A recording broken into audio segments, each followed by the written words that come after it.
Hoje iniciamos um projeto de podcast para a gente falar sobre liderança, gestão, autoconhecimento, propósito de vida. São vários assuntos que a gente vai abordar com o professor Alfredo, só que tem um diferencial aqui, tudo sem filtro. A gente vai trabalhar, chacoalhar esses assuntos de uma maneira que quase nunca são colocadas dentro das discussões. Professor, quero começar falando sobre liderança. Acho que é um assunto importante, é um assunto que está muito debatido, só que quase ninguém sabe o que é realmente uma liderança. Liderar, esse termo, liderar, o que ele significa para aquela pessoa que está buscando o seu espaço no mercado de trabalho, o seu espaço dentro de uma empresa ou simplesmente o seu espaço na vida? Perfeito. Bom, excelente pergunta, excelente provocação e vamos fazer uma reflexão importante. É um tema extenso, mas só existe liderança se houver autoliderança.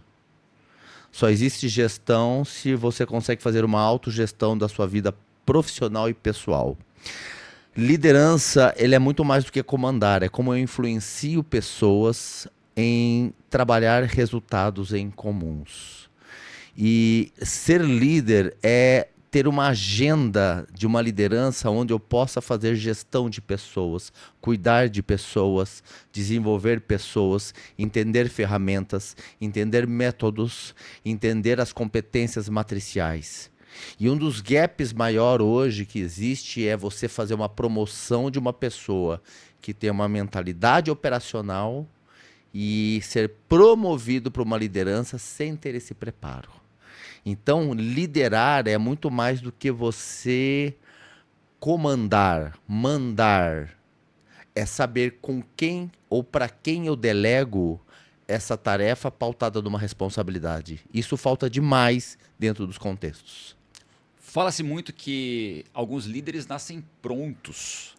A liderança nasce pronta com alguma pessoa ou não? Ela é necessária desde que esse desenvolvimento que o senhor acabou de colocar, ele seja desenvolvido? Não, o que nasce pronto é vontade de se alimentar, comer, né, de você ter sono. Liderança, hoje nós temos um dado que é o seguinte, Caio, de cada 100% de líderes dentro de uma empresa, de 7 a 12% nós temos de líderes. Os demais, se você realizar um projeto, um trabalho contínuo, de 12% chega a 25%. Os demais você pode pôr no vulcão e incinerar. Os demais não prestam. Os demais não adianta trabalhar. Por quê? Aí que está. Porque não é uma questão de competência trabalhar a liderança. É uma questão de maturidade. E num treinamento, desenvolvimento, coach ou mentoria, ou psicoterapia, ou seja o que for, exorcismo, não existe assim como que eu trabalho, vamos supor, uma mentalidade adulta em uma pessoa que tem uma mentalidade infantilizada. E ele quer permanecer nessa mentalidade infantilizada. Então nem tudo é treinamento. E tem coisas que é para treinamento.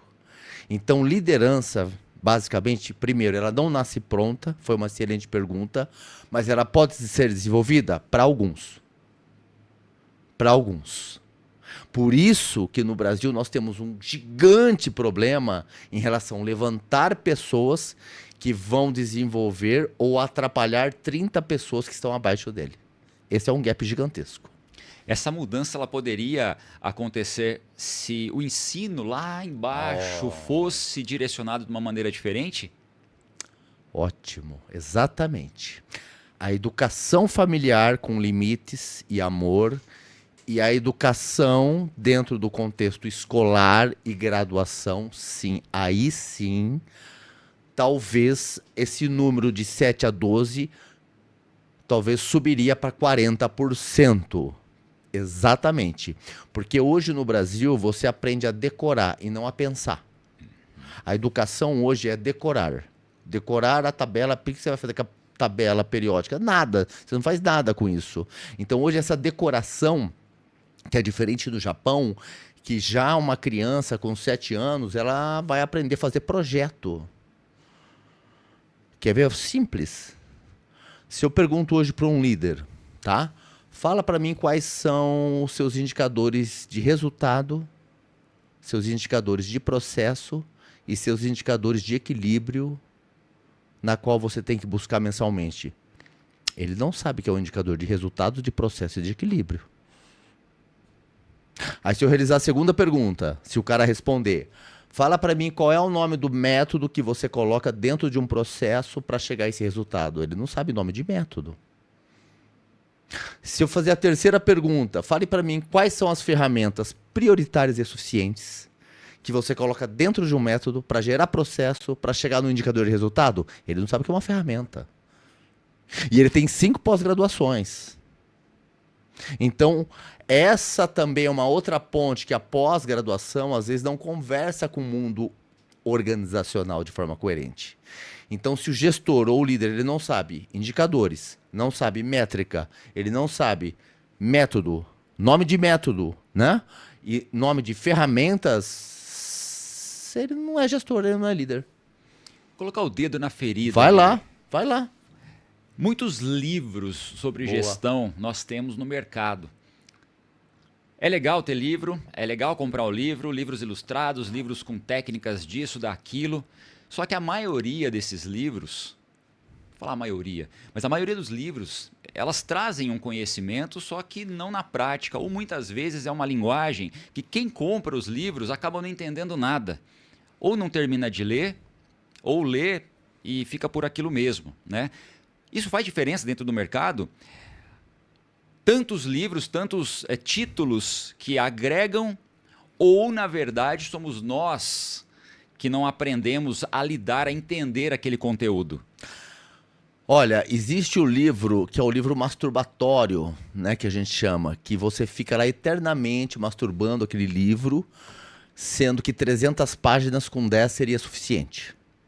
Então você está lá 300 páginas lendo, a mesma coisa do segundo capítulo, falou no primeiro capítulo e aquilo é infindável. E você fala, poxa, que leitura leve. Não, é uma merda, porque aquilo você não aprende nada, não operacionaliza, porque não é um artigo científico. Ah, então existe uma diferença de uma leitura científica de uma leitura de senso comum? Totalmente.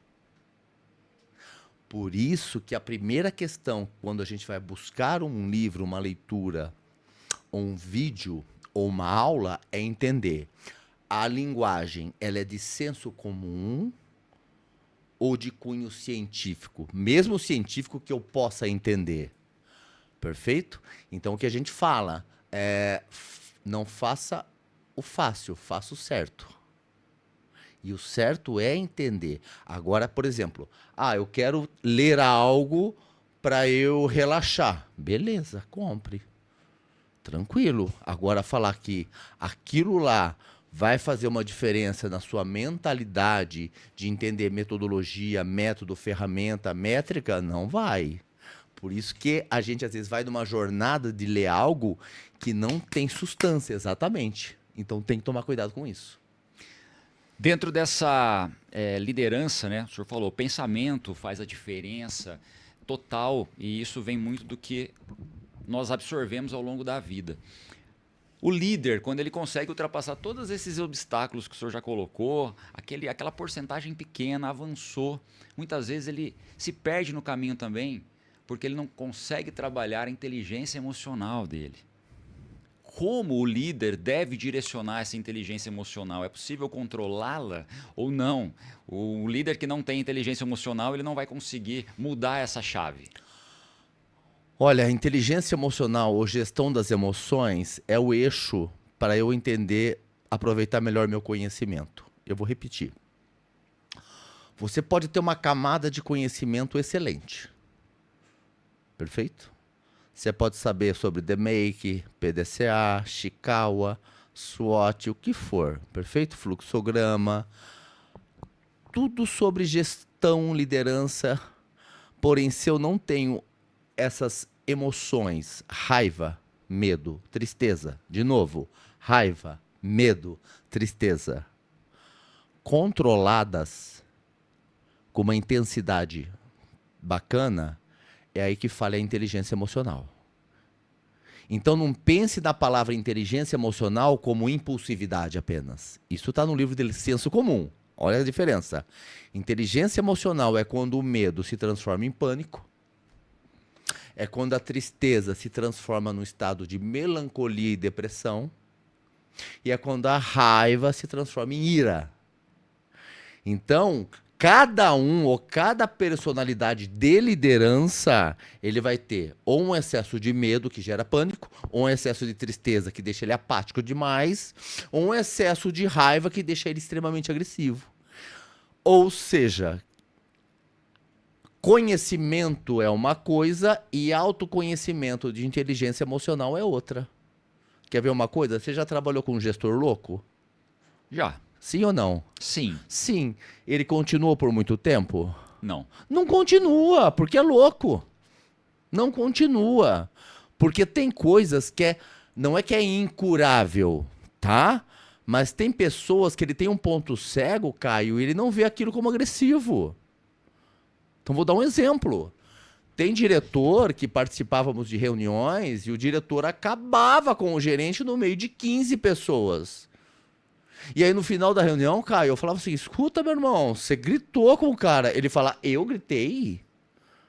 Ele não vê, porque é o ponto cego.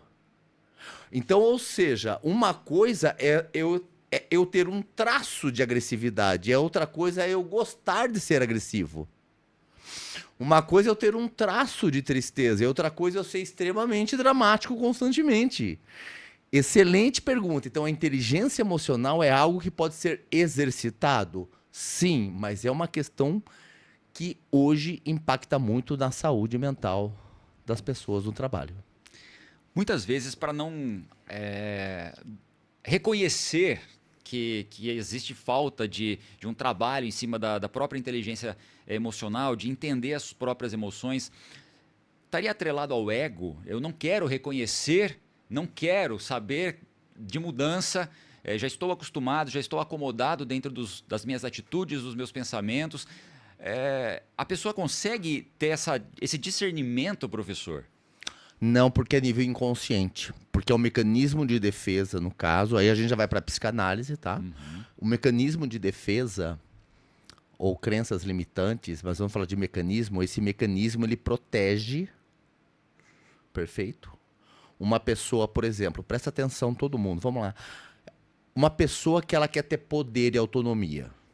Mas ela quer ter um poder e autonomia para se proteger. Então ela vai ter uma negação da fragilidade e falar, eu vou agredir, eu vou impor, eu vou comandar. Quem manda nessa droga sou eu. Então ele fica totalmente insensível a feedback. Fala, não, eu sou assim, ué, você não quer, vai embora. Então, exatamente, para proteção desse ego que vem esse mecanismo de negação muito forte, que ele aciona a agressividade como um modelo na cabeça dele, perfeito, de proteção. Mas, no fundo, isso está causando uma deteriorização gigantesca na operação. Agora eu faço uma questão, que a gente pode ir lá. Por que a diretoria dessa empresa continua com esse cavalo? Por que a diretoria dessa empresa continua com esse demon? Por que ninguém vê que o setor desse cara tem um monte de atestado, tem um monte de falta? Não precisa aplicar pesquisa de clima no setor. É só você ver a cara dos funcionários. Não precisa ir lá com o papel. O RH vai lá e aplica pesquisa. Aplica o cacete. Não tem que aplicar pesquisa de clima. Vai no setor e olha lá. Pessoa tem 27 anos com um cara de 90. Entende? A pessoa tá corcunda. Entende? A pessoa tá com o ombro em V. Por quê? Porque tem um Satã em cima dele, que é o gestor maligno, que ele... E aqui, a pergunta é... Por que esse... Aí eu perguntei um dia pro diretor, falei, diretor, né? Para não falar o nome do ser, né? Por que o cara continua? Aí a resposta, ele começou com a gente, meu... A gente retoma, né? Toda a falta da liderança e de gestão, né? Exato, falta profissionalismo e falta humanização. E onde não tem profissionalismo, não tem humanização. Por isso tem que tomar cuidado. Quem que eu coloco para tomar conta desses 15 filhos, que são os colaboradores, dessas 30 pessoas? Não é qualquer um. Não é qualquer um. Trazendo para essa ótica, né, de tudo que a gente já colocou aqui, do que o senhor trouxe de ego, da proteção do ego, Ótimo. da falta de atitude, da Perfeito. hierarquia dentro Total. de uma empresa, porque é muito isso que acontece, né? É falta de atitude. Muitas vezes, para não desestabilizar o sistema, que já está desestabilizado, Isso, está totalmente Caio. desestabilizado. Isso. O que destrói, além de tudo isso, o que destrói as equipes hoje? Porque a gente vê equipes que, mesmo em cenários como esse, estão dando resultado. Olha, o que destrói, a gente pode ficar falando aqui durante um ano, mas eu vou falar uma coisa que é maior, que é a falta de meritocracia. Mais ou menos assim. O fulano ganha 3.500 e o outro ganha 3.500. Só que esse fulano A, ele produz muito. E o B, ele é uma lesma. Ele é uma pessoa apática, ele é uma pessoa bajuladora, ou ele é uma pessoa manipuladora. Esse que ganha 3,5, ele tem interesse. E o mesmo que ganha 3,5, ele monta feudos, ele monta panelinhas, ele tá fazendo um plano de carreira de psicopatia, entende? Então ele é um cara insensível. E a questão novamente, por que que o gestor... Por que que o diretor? Porque não existe uma cultura de meritocracia. E aonde não existe uma cultura de meritocracia, não existe uma cultura de humanização. E aonde não existe uma cultura de meritocracia nem de humanização, não existe uma cultura de busca de excelência, de melhoria contínua. Ou seja, hoje no Brasil nós temos empresas como os gigantes com pé pequeno. São grandes, mas não tem base. E um dia cai. É o que você está vendo um monte de empresa fechar. Ou um monte de empresa grande que consegue crescer à custa da saúde mental de muitos funcionários e deteriorando a saúde mental dessas pessoas. Ou num quadro inchado demais que poderia ser menos. Por quê? Porque não tem fluxograma, não tem processo, não tem método, não tem ferramenta e tem um cara com um chicote lá. Então a sua pergunta provocativa para uma resposta raivosa e real, mas é uma raiva produtiva, né? Faz com que a gente olhe e fala, cara, falta muito para crescer no Brasil. Falta muito. Falta muito. Fez sentido para você? Fez sentido. Deu para entender realmente os pontos que levam a esse desequilíbrio total. Dentro de todo esse desequilíbrio, como o senhor já puxou aí também, as equipes vão adoecendo. Na verdade, as pessoas vão adoecendo cada vez mais. Pessoas saudáveis convivendo com pessoas que já não estão tão saudáveis assim, principalmente psicologicamente no início. Isso vai afetando emocional, isso vai afetando toda a cadeia, né? E a gente tem alguns temas, algumas doenças que foram surgindo, que não eram tão conhecidas há um tempo atrás, mas hoje são discutidas a todo momento. Isso é real, né, professor? A gente tem hoje essa realidade, até por tanta preocupação em se cuidar melhor, fazer com que o próprio colaborador tenha hoje uma qualidade de vida diferente. Mas, claro, muitas empresas olham dessa forma porque hoje estão obrigadas a direcionar esse colaborador para uma atividade física, para uma atividade de acompanhamento psicológico, que seja uma conversa, mas não porque realmente mudaram isso no DNA, né? Não. Muitas coisas são feitas de forma medíocre. Ah, vamos fazer uma laboral. Uma laboral de merda. Né? É um band-aid. Perfeito? É um band-aid. Ah, vamos fazer um atendimento psicológico. Vamos, uma vez por mês funciona? Não, é um band-aid. Ah, vamos fingir que a gente gosta de pessoas. Para. Eu vou te falar uma coisa muito legal. Ano passado, ligou um presidente para mim de uma empresa, por indicação, falou: Oi, professor, quem me indicou foi tal pessoa.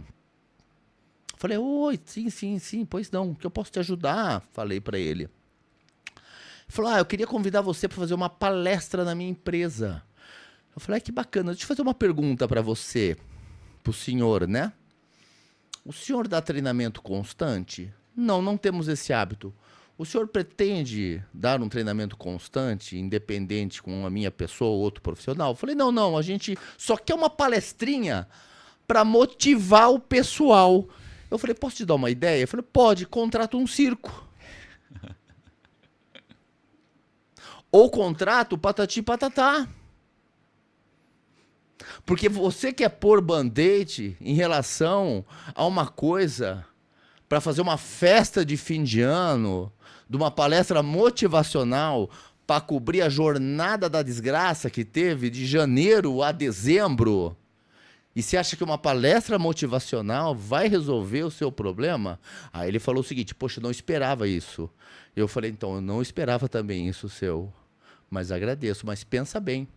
Contrata um profissional um dia, não precisa ser a minha pessoa, mas pode ser um outro profissional que dê treinamento contínuo a essas pessoas. Essa é a questão. Conta gota. Fingir que gosta. Fingir que eu faço algo para pessoas. Faz nada. Faz nada. Eu vou te falar uma coisa aqui. Se eu estiver falando muito, pode me interromper, tá? Tá ok. Uma vez eu entrei para fazer uma consultoria numa empresa. Não era consultoria, era uma mentoria lá, tal. Faz muito tempo isso.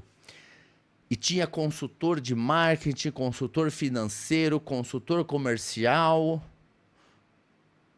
consultor de TI, tecnologia da informação. E um passava pelo outro e ninguém falava bom dia.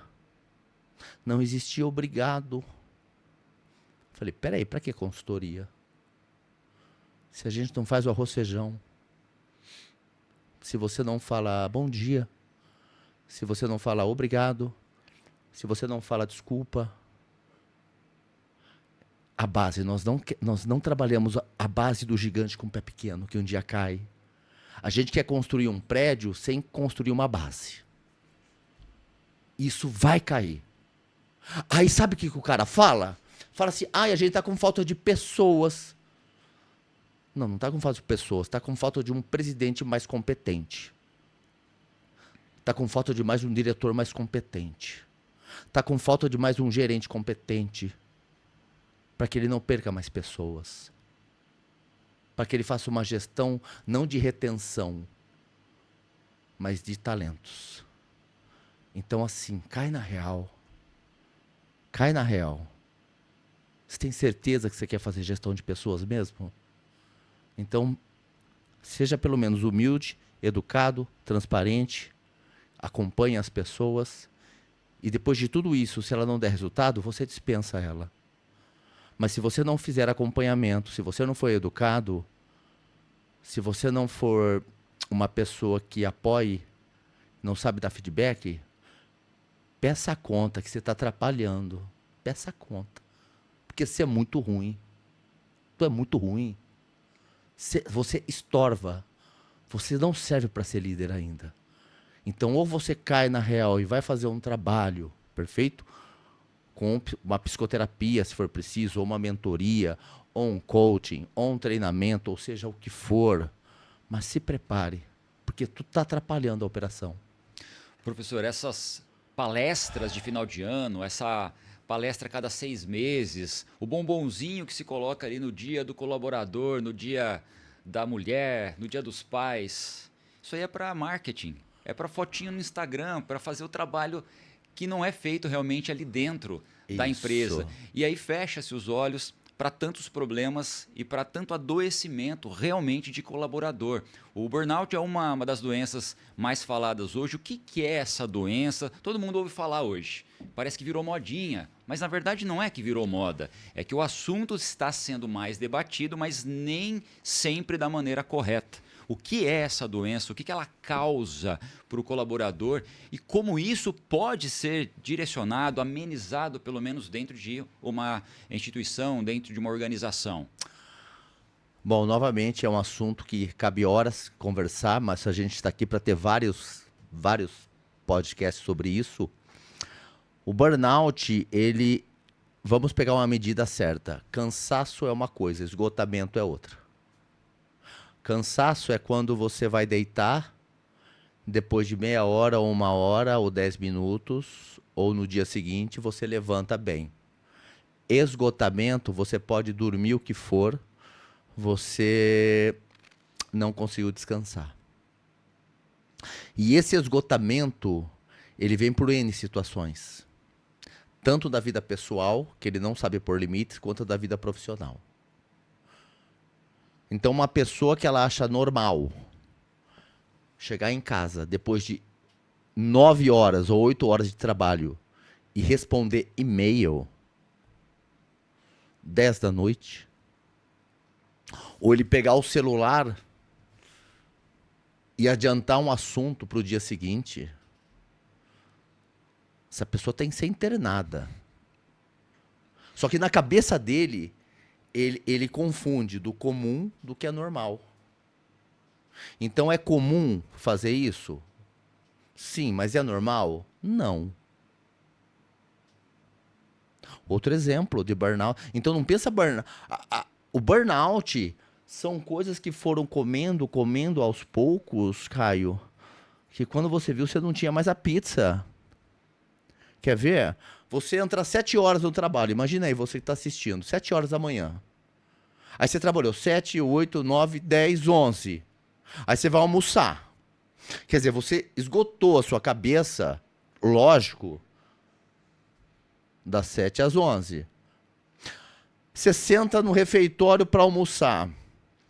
Aí vem um ser do pântano, vem um ser perdido, vem um ser que não tem bom senso, ele senta na mesa com você e ele sabe que é o teu almoço e ele fala, viu? Depois você envia aqueles papéis para mim. Sabe por quê? Aqueles papéis, você tem que parar de se alimentar na hora e olhar para ele e falar, vai tomar no teu cu. Vai te fuder. É esse abuso da gente não ser respeitado nas pausas. É esse abuso da gente não ser respeitado no momento que a gente precisa oxigenar nosso cérebro para que a gente possa mergulhar de novo. Então o burnout nada mais é do que nós não temos as recuperações suficientes pela demanda do dia a dia. Vamos pegar exemplo da casa? Vamos lá. Aí a mãe chegou em casa. Vamos falar mais da mãe. Mãe e pai, mas a mãe mais sofre com isso. Aí a mãe que carrega uma puta culpa do tamanho de um bonde, porque não tá dando conta do filho, e ela não tá dando nem mais conta dela, mas ela acha que... O filho agarra e fala, mãe, me leva pra tal lugar, a mãe tá descadeirada. Então essas coisas vai minando, do cansaço vai pro esgotamento. E do esgotamento vai pro adoecimento. E esse adoecimento começa a surgir questões psicossomáticas. Ou come demais, ou come de menos, ou dorme demais, ou dorme de menos. É onde eu começo a cometer os excessos. Isso é burnout. Esse é o burnout. Lembra, Caio, das pequenas coisinhas. Tudo começa devagar. Isso. E esse devagar eu vou aceitando. Eu vou aceitando esse devagar. Entendi. É um assunto realmente que dá para a gente debater e nós vamos debater em Exato. outros momentos. A gente vai trazer esses debates mais aprofundados em outros momentos. Mas aqui a gente está pincelando alguns assuntos que têm, claro, uma ligação com a outra.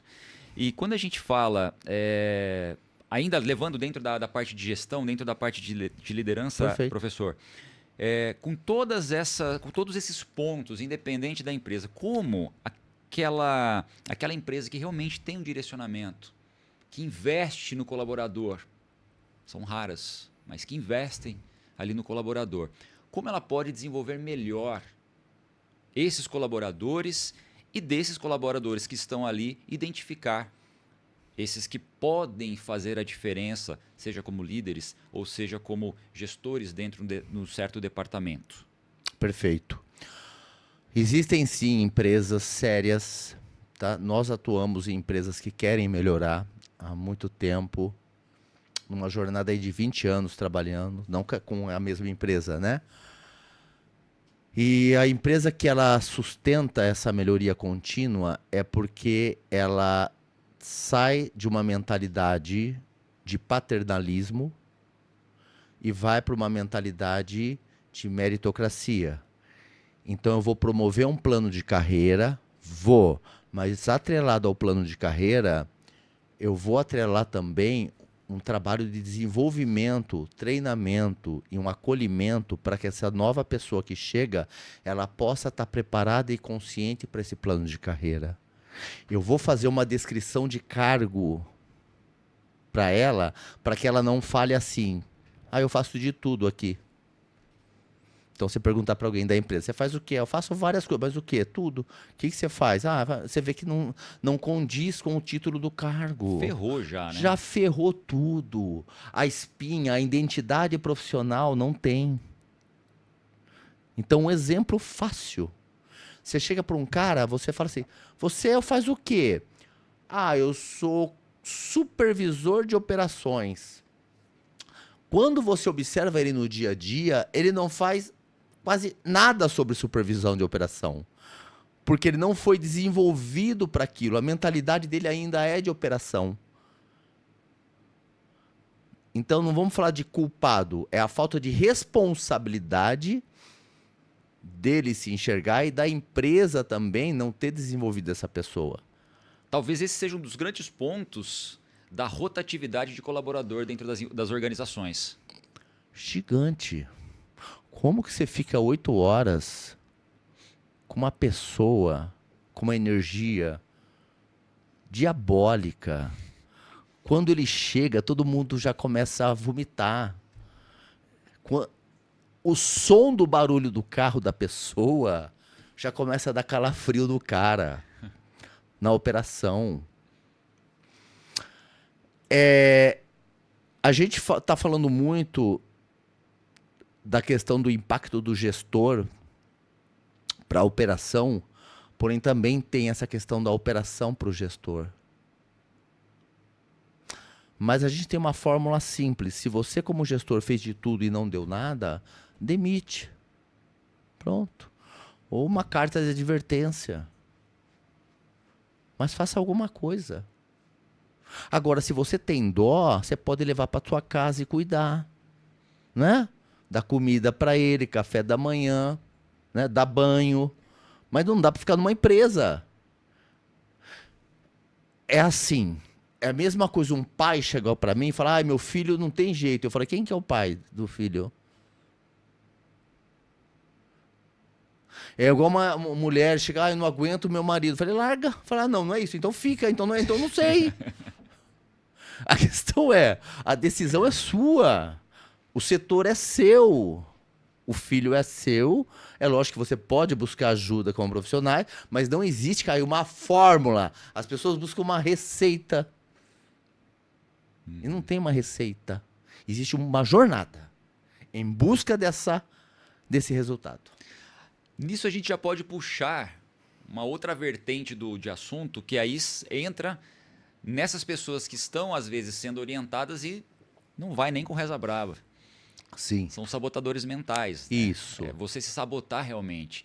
Por que isso acontece, professor? Como é possível controlar essa sabotagem mesmo que todos nós temos com nós mesmos, mas algumas pessoas realmente são exagerados, né? Tem esse período aí mais exagerado e não conseguem fazer nada. E quando saem, voltam a cair no mesmo erro ali. Isso. Aí nós vamos para a psicologia.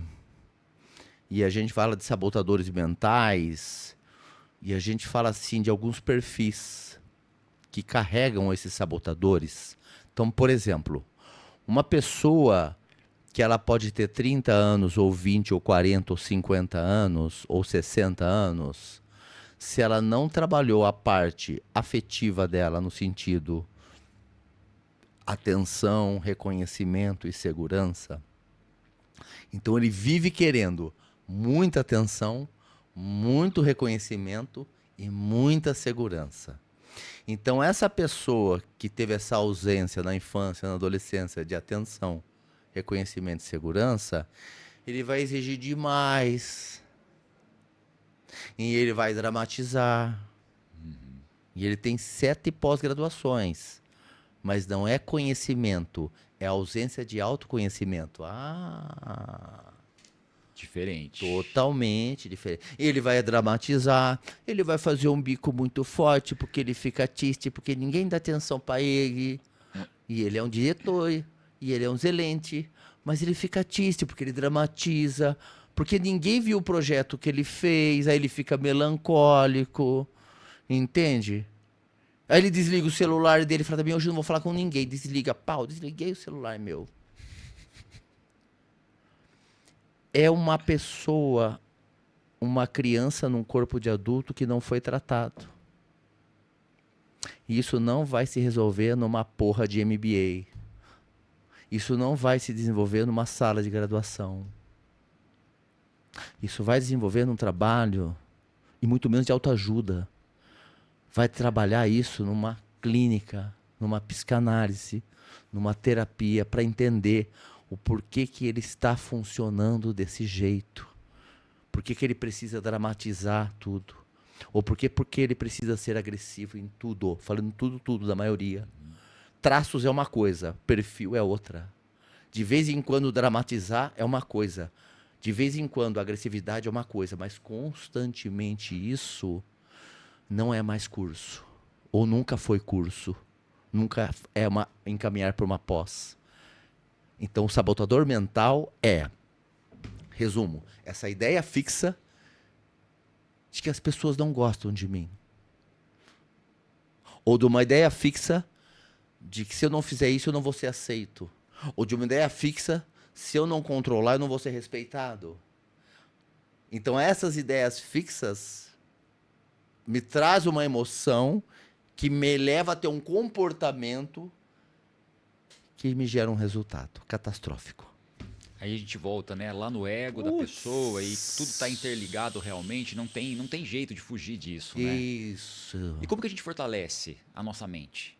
Como que dá para fortalecer? Dá pra gente mudar essa chave de uma forma mais rápida ou de uma forma mais efetiva? Existem os placebos, o efeito pêndulo, que é o engano.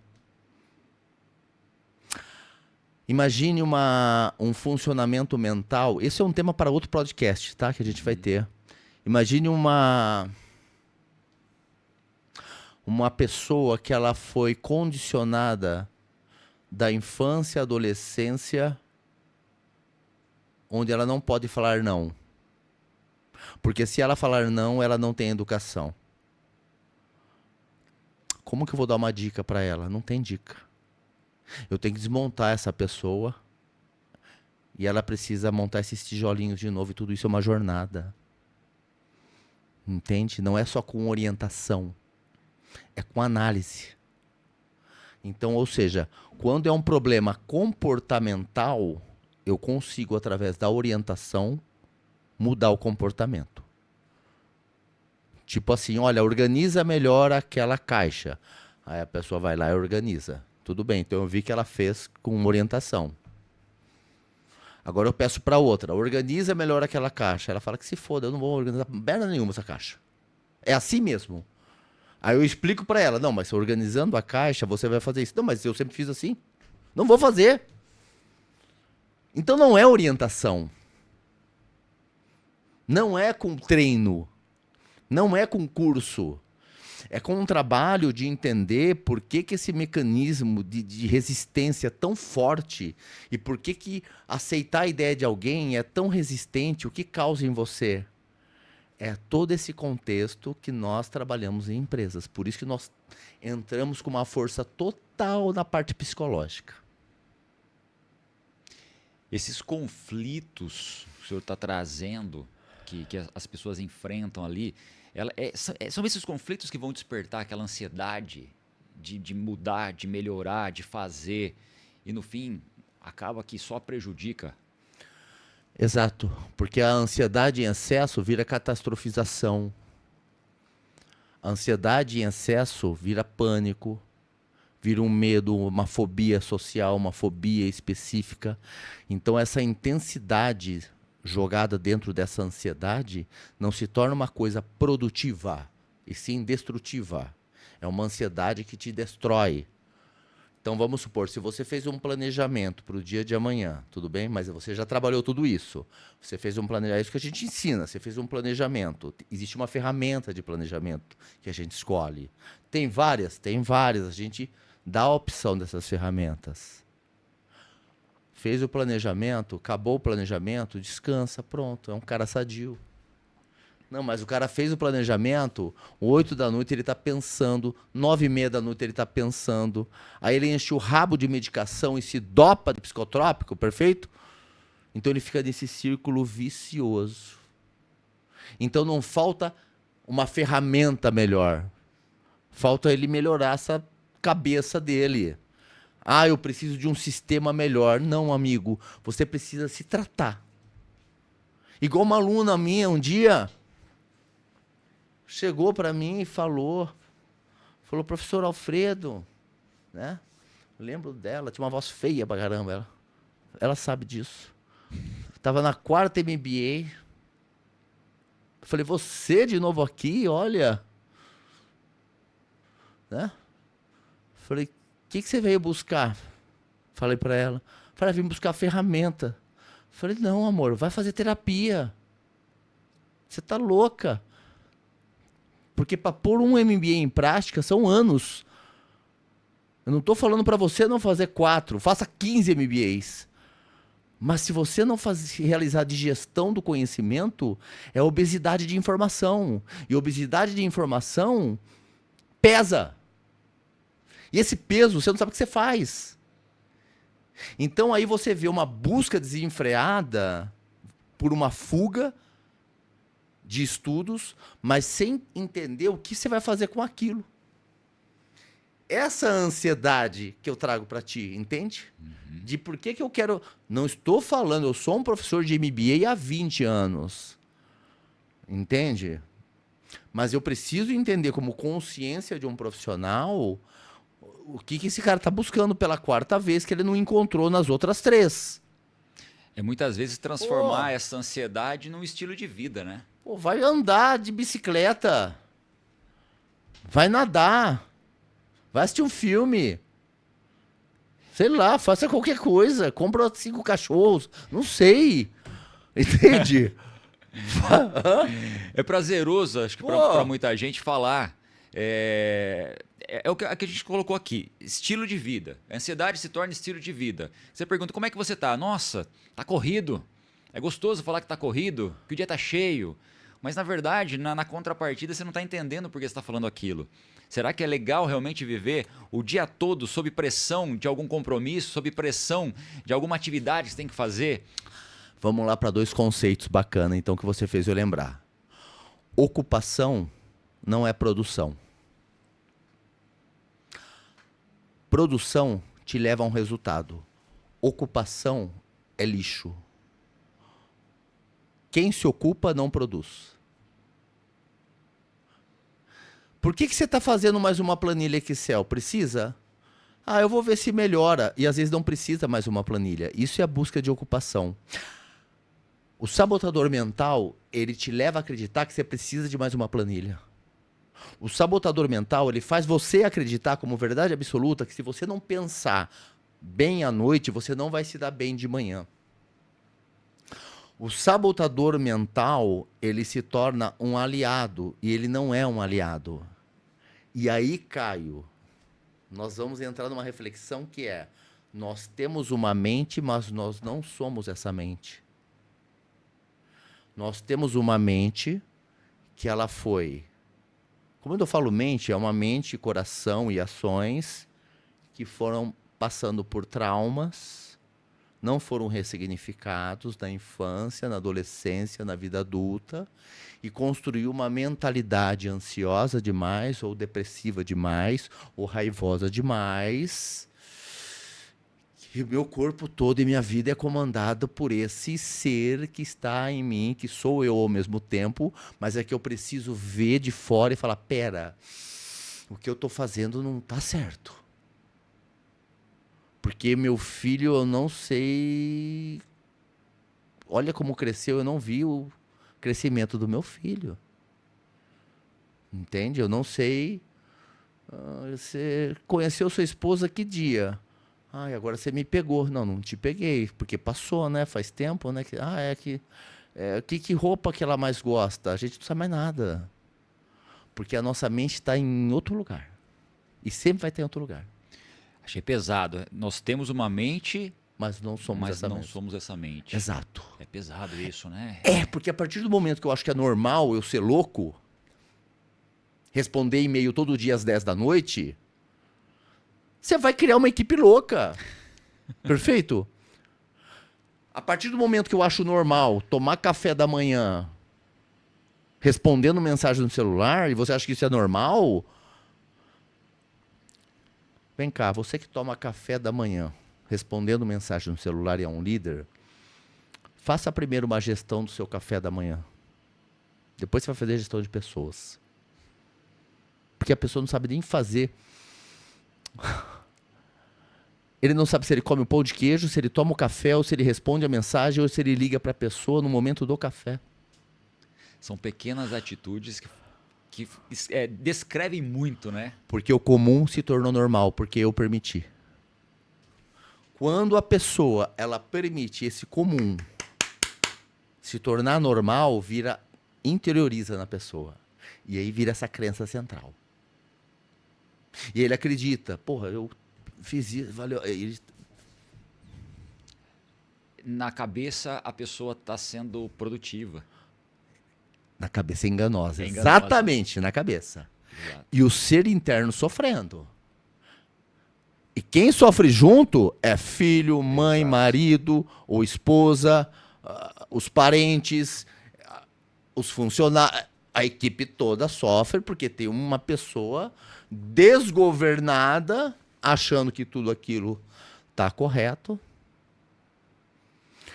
Ou seja, eu acredito que o resumo basicamente é: o conhecimento é importante? Sim.